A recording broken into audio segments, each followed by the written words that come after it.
श्री सूत जी महाराज से शौनकादि ऋषि प्रश्न करते हैं,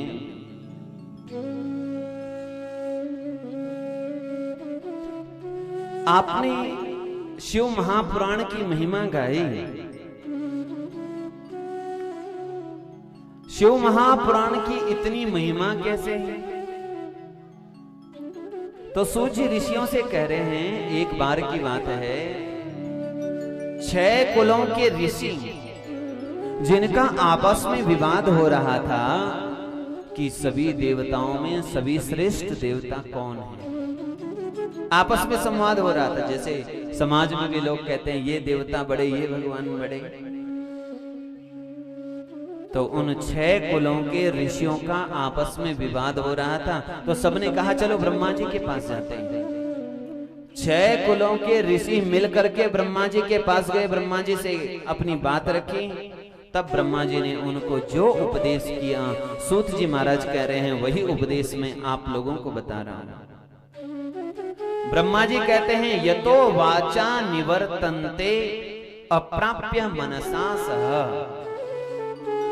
वह परम तत्व तो एक ही है जिसे ब्रह्म कहते हैं।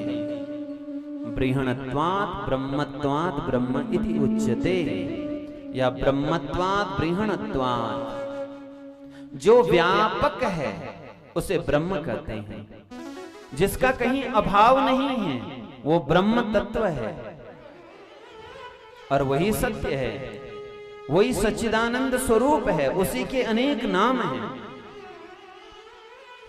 और उस परब्रह्म परमात्मा को ही, उस परब्रह्म तत्व को ही शिव शब्द से कहते हैं। बोलिए शंकर भगवान की। उसकी जो भक्ति करता है वह उसे पाता है। तब उन मुनियों ने कहा, महाराज तो साध्य क्या है? मनुष्य मात्र का, जीव मात्र का साध्य क्या है, साधन क्या है और साधक कौन है? 3 चीज समझने की बात है। क्या? साध्य, साधन और साधक। साध्य जहां पहुंचना है, साधन जिससे आपको पहुंचना है, और साधक जिसको पहुंचना है। किसी को बद्रीनाथ जाना है तो बद्रीनाथ उसका साध्य है,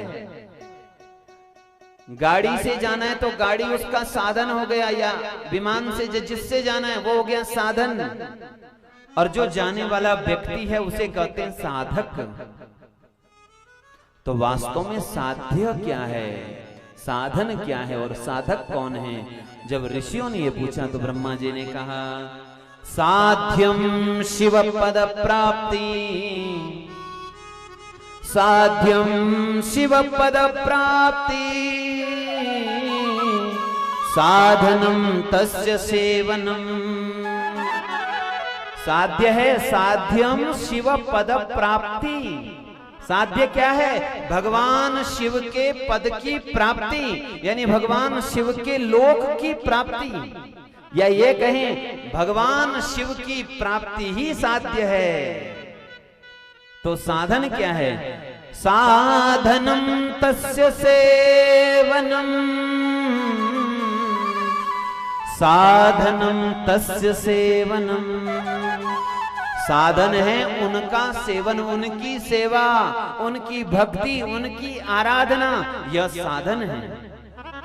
और साधक कौन है? साधकस्तत् प्रसादाद्यो नित्यादि फल निष्प्रिय।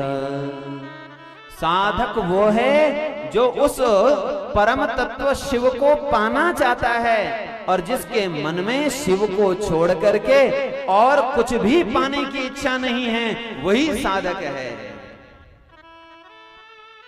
हमारे मन में ये भी इच्छा है, ये भी मिले, वो भी मिले, ये भी मिले, वो भी मिले, 50 इच्छाएं हमारे मन में है भीतर, इसलिए हम साधक नहीं। साधक कौन है? शिव को छोड़ करके और किसी की भी जिसके मन में इच्छा नहीं है, वही साधक है।